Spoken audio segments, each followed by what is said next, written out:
Assalamualaikum warahmatullahi wabarakatuh. Segenap para alim ulama, tokoh masyarakat, tokoh agama setempat, para tuan-tuan, para puan yang kami hormati, kami muliakan, terutama kepada seluruh jajaran nadir dari Surau Nurus Sobah, khususnya Sayyid Arif Al-Kaf, yang mudah-mudahan kita senantiasa dipanjangkan umurnya oleh Allah Subhanahu wa taala fil khair wal lutuf ma'a kamal sihhah wa tamamil afiyah. Amin ya rabbal alamin. Alhamdulillah, hadirin hadirat sekalian yang dirahmati oleh Allah. Tidak ada yang menjadi kebetulan di sisi Allah. Kebetulan itu hanya versinya manusia. Tapi di sisi Allah, apa yang manusia anggap itu adalah kebetulan, hakikatnya itulah takdir dari Allah Subhanahu wa taala. Termasuk bagaimana kita ditakdir, dipermudah oleh Allah Subhanahu wa taala untuk bisa bermuajahah, bertatap muka saat ini ada di masjidnya Allah, yang mana Rasulullah sallallahu alaihi wa ala alihi wa sahbihi wasallam pernah bersabda, "Idza ra'aitumur rajul ya'tadu bil masjid fashhadu lahu bil iman." Jika kamu saksikan seseorang baik laki atau perempuan yang terbiasa hidupnya dengan masjid, kalau sudah di dalam tak bingung keluar, kalau sudah keluar bingung kapan masuk lagi, takut kehilangan kesempatan, keluar tak balik lagi ke masjid. Fashhadu lahu bil iman. Siapa orang baik laki atau perempuan yang hatinya punya ikatan emosional dengan masjid, hatinya terikat dengan masjid, dia kalau sudah di masjid seperti ikan dalam kolam. Tapi kalau sudah di luar masjid, dia seperti ikan yang keluar dari kolamnya. Beda lagi keadaan burung dalam sangkar. Burung dalam sangkar tak betah. Kalau sudah keluar, tak ada niat untuk masuk kembali. Fashhadu lahu bil iman. Maka siapa orang yang ketika dia berada dalam masjid, keadaannya seperti ikan dalam kolam, yang kalau dia keluar dari masjid, keadaan dia seperti ikan yang terlompat dari kolam, ingin segera kembali, saksikan dia adalah seorang mukmin. Saksikan bahwa dia adalah orang yang beriman di sisi Allah Subhanahu wa taala. Bahkan Rasulullah sallallahu alaihi wasallam pun juga dalam satu riwayat dikatakan, "Man atal masjid kana zairan lillah fa haqqun 'alal mazur ay yukrima zairah." Barang siapa yang datang masuk ke dalam satu masjid, hakikatnya dia adalah tetamunya Allah, dan sudah menjadi satu hal yang patut tuan rumah untuk memuliakan tamunya. Kalau tuan rumahnya adalah manusia, kita begitu dimuliakan, maka bisa kita bayangkan bagaimana jika tuan rumahnya adalah Allah Subhanahu wa taala. Tidak akan mungkin kita keluar dari tempat ini pulang dengan tangan hampa, putus harapan kita, tak mungkin. Mudah-mudahan kita datang bawa masalah, pulang diurai satu persatu oleh Allah masalahnya.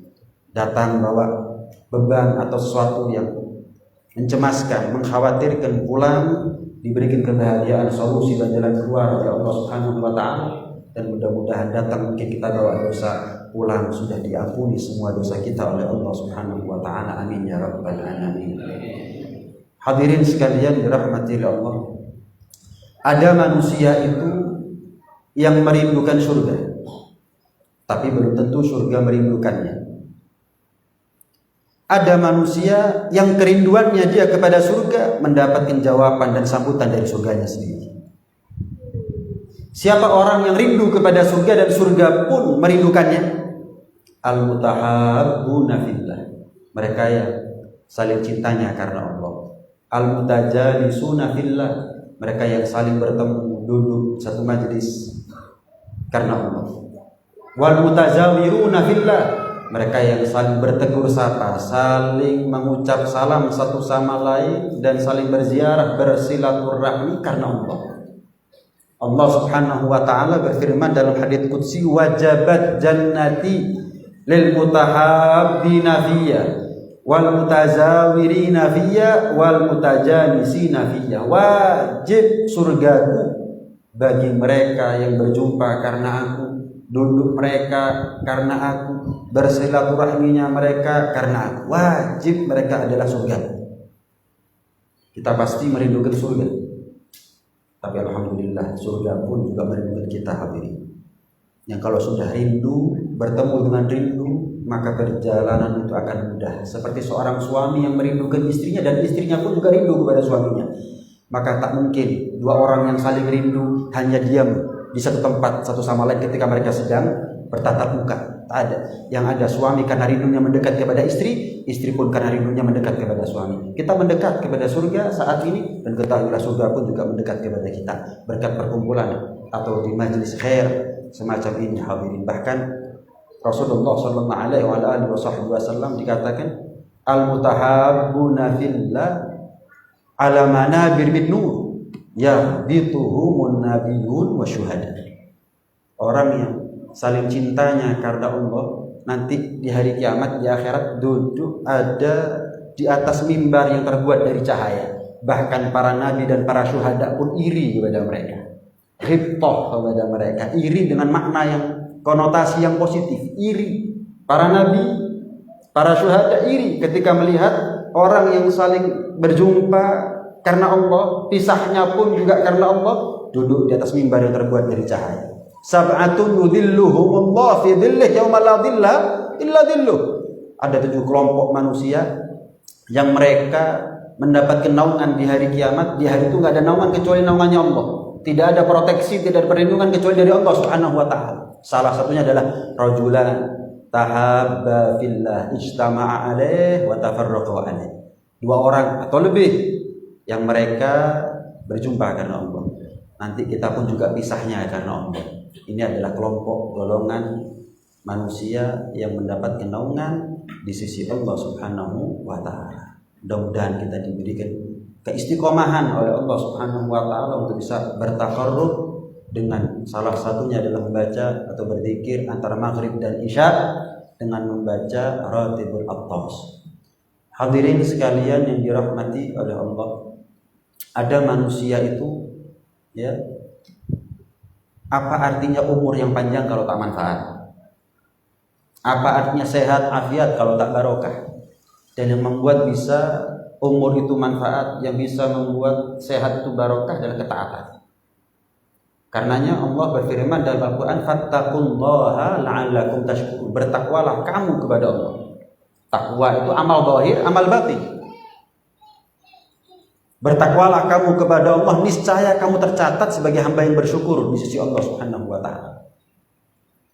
Seafdal-afdalnya, semulia-mulianya, seutama-utamanya ungkapan syukur kita kepada Allah itu adalah ketakwaan. Syukur sayyidul mafqud wa ghaidul mawjud. Termasuk duduknya kita saat ini adalah bentuk ketakwaan. Walaupun duduknya kita saat ini bukan satu-satunya cara kita untuk bertakwa kepada Allah Subhanahu wa taala, tapi ini adalah salah satunya. Maka niatkan betul, kita duduk saat ini adalah untuk bersyukur kepada Allah Subhanahu wa taala. Berterima kasih kepada Allah sehingga nikmat yang ada Allah buat dawam, dan nikmat yang belum pernah kita dapat akan Allah berikan kepada kita. Sayyidul mafqud wa ghaidul mawjud. Syukur itu mengawetkan atau mendawamkan nikmat yang sudah kita dapat dan akan memancing nikmat yang belum pernah kita dapat. Syukur. Pernah diceritakan Al-Habib Muhammad bin Idrus Al-Habsyi radhiyallahu ta'ala anhu warḍah. Beliau salah satu anak murid utama daripada Al-Habib Ali bin Muhammad bin Husain Al-Habsyi sahibul Maulid Sinkudur. Termasuk yang membuat acara maulid pertama dan haul pertama di Indonesia itu adalah beliau, Al-Habib Muhammad bin Idrus Al-Habsyi. Beliau meninggal dan dimakamkan ada di Surabaya. Singkat cerita, beliau ketika tinggal ada di Surabaya, ya, saat itu lampu belum ada seperti sekarang, sehingga lampu itu dari minyak yang dinyalakan dengan api. Karena mungkin minyaknya hampir habis, sehingga lampu itu hampir padam, cahayanya minim. Ibarat kalau lampu ini hidup mati, hidup mati, hidup mati, pasti pening kepala kita. Begitulah keadaan kurang lebih gambarannya Al-Habib Muhammad bin Idrus Al-Habsyi dengan santri-santrinya. Tapi Al-Habib Muhammad bin Idrus Al-Habsyi terus mengajar. Padahal santrinya udah pening, tak kuat. Ada di antara mereka yang bertanya-tanya dalam diri mereka, Habib ini usia saya tak ada separuhnya, jauh lebih tua daripada saya. Tapi kenapa? Beliau kok kuat? Beliau masih tahan. Kami yang jauh lebih muda, pening tak kuat. Udah gak tahan. Kapan selesainya? Begitu selesai jadi pada majelis, satu santrinya tanya, ya Habib, cahaya ini udah begitu ditiup angin, mata kepala kami pening Habib, pusing, pening. Tapi Habib antum yang usia jauh lebih tua daripada kami, kok sanggup, kok tahan, kok mampu sampai selesai? Maka beliau katakan, ketahuilah 40 tahun aku jaga mataku jangan dari yang haram, dari yang makruh pun aku jaga. Sehingga sekarang mataku dijaga oleh Allah Subhanahu wa taala. Nggak seperti saya, baru umur 40 tahun udah pakai kacamata. Beliau 40 tahun jangankan maksiat dengan matanya, melakukan perkara yang makruh pun tidak. Syukur, akhirnya awet, dawam nikmatnya. Ada lagi namanya Al-Imam Ahmad bin Al-Husain Al-Asfahani. Kalau santri, murid dari satu pesantren pasti tahu kitab Matan Ghayatut Taqrib atau yang lebih dikenal dengan Matan Abi Syuja. Itu umurnya 160 tahun. Maaf, orang sekarang kalau umur 160 tahun udah nggak bisa ngapa-ngapain. Mungkin keadaan dia udah di atas kasur, tak bisa kemana-mana. Ini Imam Abi Syuja 160 tahun berangkat ke masjid tak pakai tongkat. Maaf, sholat tak pakai kursi. Baca, mengajar, baca Quran tak pakai kacamata. Hebat, luar biasa. 160 tahun. Satu santrinya tanya, ya Habib, antum, ya Imam Abi Syuja, antum kok kuat seperti ini, apa sebabnya? Maka beliau katakan, ketika aku kecil, aku jaga tubuhku dari apa yang dilarang oleh Allah Subhanahu wa taala, maka ketika aku tua, ganti Allah yang menjaga tubuh. Sayyidul mafdud wa qaidul mawjud. Syukur itu mengawetkan atau mendawamkan nikmat dan akan memancing nikmat yang belum pernah kita dapat. Karena niatkan betul kehadiran kita di majelis-majelis khair semacam ini adalah untuk bersyukur kepada Allah Subhanahu wa taala. Hadirin sekalian dirahmati oleh Allah, tentunya kalau kita bicara Ratib Al-Attas karya Al-Imam Al-Habib bin Qutb Umar bin Abdurrahman Al-Attas, ini adalah sebetulnya ratib yang masyhur, bahkan lebih dulu kemasyhurannya dibandingkan ratibnya Al-Imam Al-Haddad. Karena Al-Imam Al-Haddad itu adalah murid keutamaan daripada Al-Habib Umar bin Abdurrahman Al-Attas. Karena itu sepatutnya buat kita yang punya keistiqomahan untuk baca ratib Al-Haddad jangan sampai terlewat untuk tak baca ratib Al-Attas. Karena itu bagian daripada adab, bagian daripada etika. Kita baca ratib muridnya, tapi tak kita baca ratib daripada tuan gurunya. Itu wasiat daripada Imam Haddad. Kalian baca ratibku, tak patut kalian tak baca ratib guru. Ratib Al-Attas ini manfaatnya dunia maupun akhirat. Ada seorang ulama meninggal tahun 1100-an Hijriah, kurang lebih 300 tahun yang lalu sudah meninggal. Namanya Habib Ali bin Husain bin Abdullah bin Husain bin Umar bin Abdurrahman Al-Attas, cucu ketiga daripada sahib ratib Al-Attas. Ali bin Husain bin Abdullah bin Husain bin Umar, cucu ketiga. Dalam kitabnya Al-Qirtas, syarah daripada ratib Al-Attas, diceritakan bahwa ada seorang sayyid namanya Alwi bin Abdullah Al-Musawah. Beliau berasal dari kota Amat, Wadi Amat. Kalau sekarang Wadi Amat ini banyak hadat dari marga Al-Hamid ada di situ. Sekali waktu beliau dari kotanya, kota Amat, pergi ke Tarim untuk berziarah. Di Di masa itu hidup Al-Habib Abdullah bin Alawi bin Muhammad Al-Haddad, Sahib Ratib Al-Haddad. Setibanya beliau ada di Tarim, tiba-tiba beliau sakit keras yang tak kunjung sembuh. Akhirnya Al-Imam Al-Haddad berziarah atau menjenguk ketika beliau dalam keadaan sakit. Dan beliau mengabarkan kepada keluarganya, ini sakit yang menjelang kematian. Artinya kesempatan hidupnya udah minim, udah tipis, pendek umurnya. Maka Al-Habib Alwi bin Abdullah Al-Musawa dengar, minta doa kepada Al-Habib Abdullah bin Alawi Al-Haddad. Ya Habib, doakan anak siap mati kapanpun, yang penting anak matinya di Amat, bukan di sini. Anak mati, meninggal ada di kota kelahiran saya sendiri. Maka beliau berwasiat, wahai Alwi, kata Al-Imam Al-Haddad, mulai sekarang sampai kamu sembuh, kalau kamu sembuh sampai kamu pulang, baca daripada ya latifal lam yazal utuf bina bima nazal innaka latiful lam tazal utuf bina wal muslimin. Baca, niat sembuh, niat panjang umur. Kalau dikasih sembuh panjang umur, niat taat. Baca sampai sembuh. Kalau kamu sembuh, kamu pulang, baca terus selama perjalanan. Orang dulu perjalanan dari Tarim ke Amat berapa jam, atau bahkan mungkin berapa hari. Hadirin, belum tentu juga beliau punya kuda saat itu, belum tentu beliau punya kendaraan. Boleh jadi beliau jalan. Ingat ya, niat sehat, sembuh. Kalau dikasih umur yang taat, kemudian baca sampai kamu pulang ke rumah. Subhanallah, dibaca berangsur-angsur sembuh. Berangsur-angsur sembuh. Akhirnya beliau pulang. Sepanjang perjalanan beliau baca ya latifal lam yazal tadi itu, 2 bulan kemudian meninggal dunia.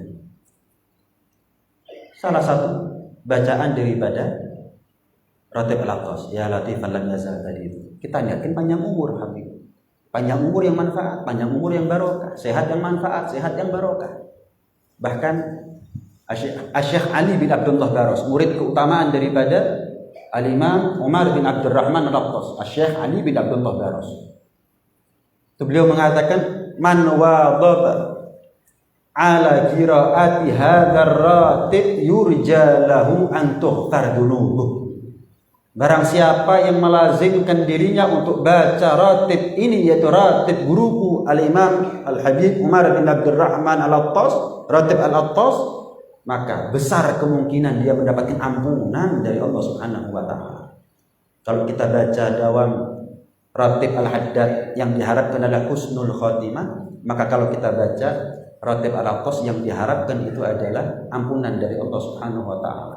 Buat orang seperti kita, hadirin, ya, seandainya bacaan ratib itu tidak berpahala, cukup mendatangkan ampunan buat kita, lakafar, cukup sudah. Mengingat begitu banyaknya dosa yang kita punya. Seandainya bacaan zikir yang kita lantunkan ketika kita baca ratib itu tidak berpahala, seandainya cukup ganjarannya, balasannya adalah ampunan dari Allah, cukup buat kita. Yang penting kita selamat aja dulu dari neraka. Urusan surga mungkin dari sholatnya kita, dari sedekahnya kita, dari Qur'annya kita. Ratib hanya untuk mengampuni dosa, cukup buat kita. Kalau seandainya tidak ada fadilah, tidak ada keutamaan daripada bacaan ratib kecuali ampunan, cukup buat kita. Tapi ketahuilah, bagaimana mungkin tidak mendatangkan keutamaan, fadilah daripada bacaan ratib, sementara itu adalah zikir, sementara adalah sholawat, sementara adalah doa, sementara adalah ayat kursi, sementara yang dibaca adalah ayat-ayat Al-Quran yang lain. Bahkan Ummul Quran, Al-Fatihah kita baca dari awal. Bagaimana mungkin itu hanya akan mengampuni dosanya, kita tidak mendapatkan pahala? Hadirin, sebagai gambaran, seandainya antum punya hutang sama saya, antum pasti punya harapan hutang lunasnya, ya, lunas hutang. Kemudian saya berikan syarat, kepingin hutangnya lunas, kepingin Habib. Syaratnya satu, kamu kerja sama saya sehari 8 jam, lunas hutangmu dan aku gaji. Kira-kira kita mau? Kamu kerja sama saya 8 jam, hutangmu lunas, saya gaji. Bukan hanya lunas, ada gaji, ada upah. Pasti kita mau, siap, cuma 8 jam. Ketahuilah, kita baca ratib 15 menit, bukan hanya diampuni, dilunasi hutangnya kita, dosa tapi digaji oleh Allah dengan pahala. 8 jam berkeringat-keringat, kepala jadi kaki, kaki jadi kepala, siang jadi malam, malam jadi siang, hanya untuk melunasi hutang. Tapi gimana mungkin kita tidak ada niatan lebih untuk melunasi hutangnya kita dengan dosa-dosa yang kita punya kepada Allah Subhanahu wa taala, barang cuma 15 menit.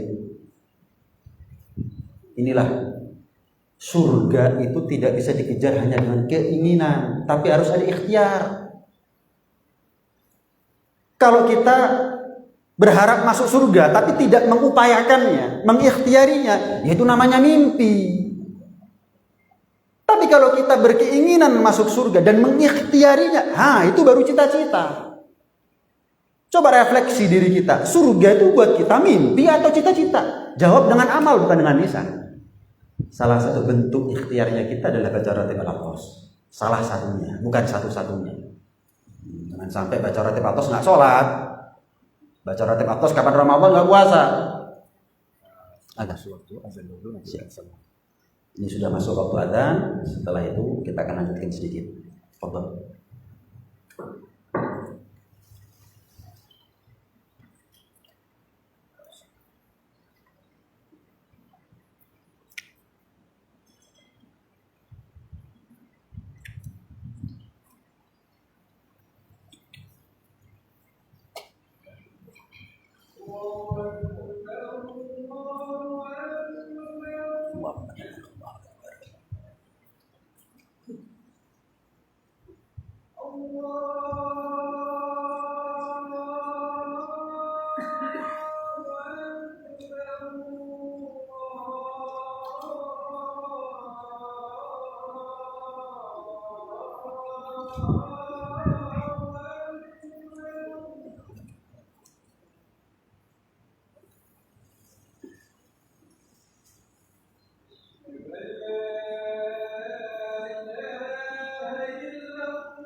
Kata Muhammad itu masyhur ini Muhammad Rasulullah.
Saya tambahkan sedikit. Hadirin sekalian dirahmati Allah, karena itu patut buat kita untuk melazimi dan mendawamkan berzikir kepada Allah. Berat buat kita untuk berzikir setiap saat. Oleh karena itulah disebut dengan rawatib, karena zikir malam yang seharusnya kita baca setiap saatnya dikumpulkan, ditartibkan oleh Al-Imam Al-Haddad maupun Al-Imam Al-Attas. Tujuannya adalah untuk mempermudah buat kita apa-apa yang sepatutnya buat kita baca ketika di malam hari. Kalau wirdul latif itu adalah apa-apa yang patut untuk kita baca di pagi hari. Hadirin, kalau kita merasa amal kita sedikit, maka sempurnakan atau tutupi kekurangan itu dengan keistiqomahan. Jangan sudah kurang amalnya nggak istiqomah pula. Kalau kita merasa amal kita sudah banyak, ya sempurnakan dengan keistiqomahan. Karena apa artinya amal yang banyak kalau tak istiqomah? Amal yang banyak tidak istiqomah, masih lebih afdal amal yang sedikit tapi istiqomah daripada amal yang banyak tapi tak istiqomah. Kalau kita kerja saja istiqomah karena kita merasa hasil dari kerjanya kita itu untuk hajat hidup, ya ketahuilah kita sholat berapa menit istiqomah, kita baca Quran berapa menit istiqomah, kita baca wirid, baca zikir berapa menit istiqomah. Kenapa? Apa yang kita hasilkan daripada bacaan-bacaan tersebut, ibadah-ibadah tersebut, itu adalah merupakan hajat akhiratnya kita. Saya mau tanya, akhirat sama dunia lebih lama mana umurnya kita nanti? Akhirat. Berarti yang prioritas itu hajat akhirat daripada hajat dunia, bekal akhirat daripada bekal dunia. Yang anehnya untuk hajat dunia berjam-jam dia cari, untuk hajat akhirat yang hitungan menit tak dia cari. Padahal kalau orang itu hidupnya nikmat di dunia, kalau sudah meninggal selesai urusan. Sakit di dunia, kalau sudah meninggal selesai sakitnya. Begitu juga orang yang nggak pernah sakit, kalau sudah meninggal itulah kesakitan yang sesungguhnya. Habis. Beda dengan nanti di akhirat, senang, bahagia kehidupannya, bahagia selamanya. Tak ada orang masuk surga masih resiko keluar dari surga. Yang ada orang kalau sudah masuk neraka masih ada potensi dia keluar dari neraka dan masuk surga. Itulah rahmatnya Allah Subhanahu wa taala. Masuk surga tak mungkin keluar, masuk neraka masih mungkin keluar. Kalau kita sepakat, kalau kita setuju bahwa akhirat lebih penting daripada dunia, dan Allah sediakan kepada kita fasilitas untuk mendapatkan bekal akhirat yang hitungannya menit, sholat hitungannya menit, semuanya hitungannya menit. Puasa belasan jam. Kalau dihitung kita tinggal di Indonesia atau Malaysia, banyak nggak puasanya dalam sehari daripada puasa. Kita puasa ada 12 jam atau lebih mungkin sedikit. Hadirin sekalian rahmatan Allah, untuk ibadah-ibadah yang hasilnya lebih manfaat daripada apa yang kita kerjakan di dunia, ya ini adalah prioritas untuk hajat akhiratnya kita. Makanya walakin anfusahum yadhlimun. Orang yang masuk neraka itu bukan Allah yang zalim, tapi mereka yang zalim. Kenapa? Allah kasih fasilitas ibadah yang mudah untuk masuk surga selamanya, tapi tak pernah dia tengok. Yang dia tengok adalah urusan bisnisnya, urusan pekerjaannya. Bahkan dia baca Quran walaupun satu ayat dalam sehari tak pernah. Kita baca rotib tak pernah. Sholat hitungan cuma 3 menit tak pernah. Dia lebih takut kepada makhluk daripada takut kepada Allah Subhanahu wa taala. Ini adalah kelompok manusia yang mempertuhankan dalam tanda kutip makhluk-makhluknya. Lagi pula hadirin, ada surga dunia, ada surga akhirat. Kalau kita merawat surga dunianya kita, itu tanda bahwa kita akan masuk surga akhiratnya. Apa surga dunia? Perkumpulan seperti ini. Tempat di mana kita berada sekarang. Orang tua kita itu surga dunianya kita. Anak yatim itu surga dunianya kita. Fakir miskin itu surga dunianya kita. Al-Quran itu surga dunianya kita. Majelis ilmu, majelis dzikir, majelis sholawat itu surga dunianya kita. Siapa orang yang sering merawat surga dunianya, itu sama artinya dia merawat surga akhiratnya dia sendiri.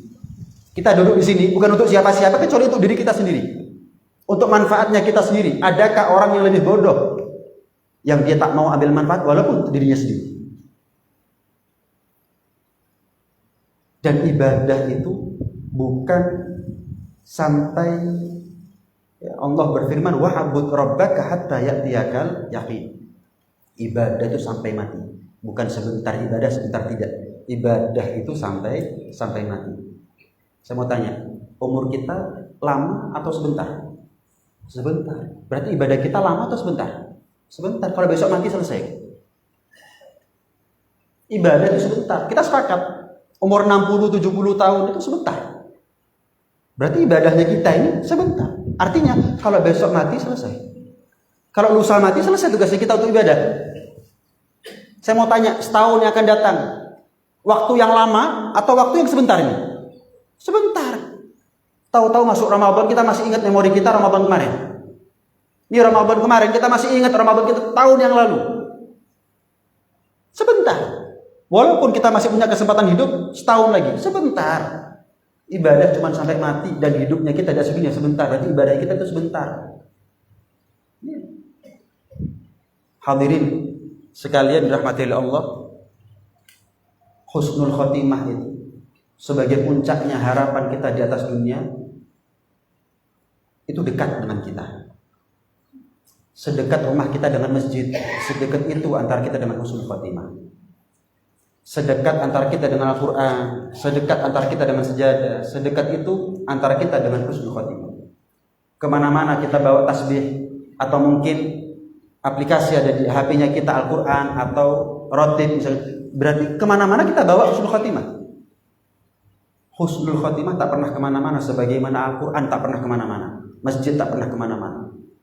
Yang ada manusianya yang keliling, manusianya yang entah kemana tapi tak pernah mendekatkan dirinya kepada husnul khotimah. Terakhir, salah satu fungsi daripada kita baca Ratib Al-Attas adalah untuk mengikat batin kita dengan Sahibur Ratib. Bukti cinta dan peneladanan kita kepada beliau. Rasulullah SAW bersabda, Al-arwah junudun mujannada.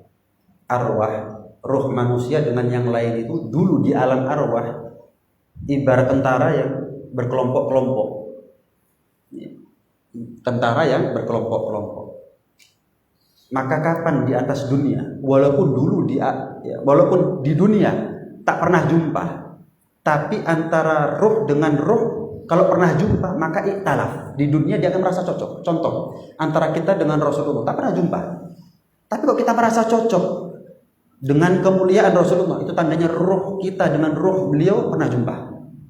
Yang kita harapkan ketika kita kembali ke alam arwah, ruh kita kembali jumpa. Tapi jika dulu di alam arwah, ruh manusia ini tak pernah ketemu, tak pernah jumpa, tak pernah terkumpul dalam satu wadah dulu di alam arwah, walaupun mereka ketemu di atas dunia, maka tanakar yang terjadi di antara mereka adalah perselisihan. Contoh Abu Lahab, Abu Jahal, ingkar terus kepada Rasulullah, padahal jasadnya ketemu. Itu tanda bahwa ruhnya mereka dulu di alam arwah dengan ruh mulia Rasul tak pernah jumpa. Makanya walaupun ketika mereka kembali ke alam arwah, Abu Jahal, Abu Lahab, rohnya nggak akan pernah ketemu dengan rohnya Rasulullah SAW. Tugasnya kita sekarang hidup di dunia ini adalah bagaimana cara mengembalikan rohnya kita kumpul dengan orang-orang soleh. Yang berkat orang-orang soleh, kita akan kumpul dengan Rasulullah SAW. Wa may yuti'illaha war rasulah faulaika ma'al ladzina an'ama Allahu 'alaihim minan nabiyyin wasiddiqin wasyuhada wassalihin wa hasuna ulaika rafiqa. Barang siapa yang taat kepada Allah, patuh kepada Rasulullah, ya, maka mereka adalah orang-orang yang diberi nikmat oleh Allah. Apa? Mereka akan kumpul dengan para anbiya, siddiqin, syuhada, sholihin, dan mereka semuanya sebaik-baiknya teman duduk nanti kita ada di surga. Jadi fungsi kita baca Ratib Al-Attas dunia maupun akhirat, dan itulah yang buat kita selalu sambung dengan Sahibur Ratib. Mungkin kita masuk surga bukan berkat kesolehannya kita, tapi kita masuk surga mungkin berkat kita cinta sama orang soleh. Al-Imam Abul Hasan Asyadili mengatakan, idza ra'ait nafsak mu'ridatan an ahlillah fa anta mafrudun an babillah. Jika kamu pandang dirimu ingkar terhadap ahlullah, aulia, kekasih-kekasih Allah Subhanahu wa taala, maka ketahuilah hakikatnya kamu telah keluar dan terusir daripada pintunya Allah. Tapi jika di hatimu masih ada sambung dan koneksi kepada ahlullah, itu tandanya kamu masih dipersilahkan oleh Allah masuk dalam surganya Allah Subhanahu wa taala. Hadirin, kalau mau dibahas tentang Ratib Al-Attas, kalau mau dibahas tentang manaqibnya Al-Haji Umar bin Abdurrahman Al-Attas, tentu majelis ini akan menjadi majelis yang panjang hadirin, sampai subuh pun tak akan selesai. Yang jelas tidak ada tugas buat kita selanjutnya kecuali mengistiqomai daripada apa yang sudah kita amalkan selama ini, sehingga kita tergolong di antara mereka yang Allah firmankan dalam Al-Quran, innal ladzina qalu rabbunallah tsumma istaqamu tatanazzalu alaihimul malaikatu alla takhafu wa la tahzanu wa abshiru bil jannati allati kuntum tu'adun. Mereka yang mengaku Tuhannya adalah Allah, kemudian mengistiqomai keimanannya, maka ketika dia nazak sakaratul maut, berduyun-duyun malaikat datang kepada dia, sembari para malaikat mengatakan la takhafu wa la tahzanu. Enggak ada lagi kekhawatiran, kecemasan buat kamu sekarang. Dunia ini tempatnya khawatir. Dunia ini tempatnya Ibrahim dibakar, tempatnya Nabi Yunus dimakan oleh paus, tempatnya Nabi Yusuf dibuang ke dalam sumur, tempatnya Rasulullah SAW ya, mendapatkan berbagai macam cobaan. Dunia, siapa kita hidup di dunia nggak kepingin dapat cobaan? Sementara mereka kekasih Allah pun juga mendapatkan cobaan. Tapi mereka yang istiqomah dalam keimanannya, ketika dia nazar, Allah tampakkan kepada mereka surga.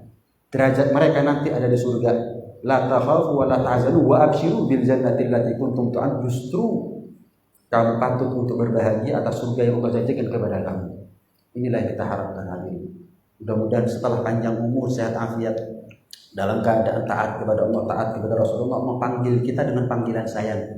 Ya ayyatuhan nafsul mutmainnah irji'i ila rabbiki radiyatan mardiyah fadkhuli fi ibadi wadkhuli jannati. Amin Allahumma amin ya rabbal alamin. Ini hadirin hadirat sekalian dirahmati oleh Allah Subhanahu wa taala, apa yang bisa bagi sampaikan pada kesempatan yang mulia ini ya, teriring rasa terima kasih dan penghormatan yang setinggi-tingginya kepada antum semuanya, baik dari jamaahnya maupun jajaran nadirnya ataupun sesiapa yang mengikhtiarkan kehadiran Al-Fagir ada di tempat ini. Mudah-mudahan ini menjadi tanda bahwa ketika Allah izinkan kita masuk dalam masjidnya, kita diizinkan oleh Allah untuk masuk ke dalam surganya.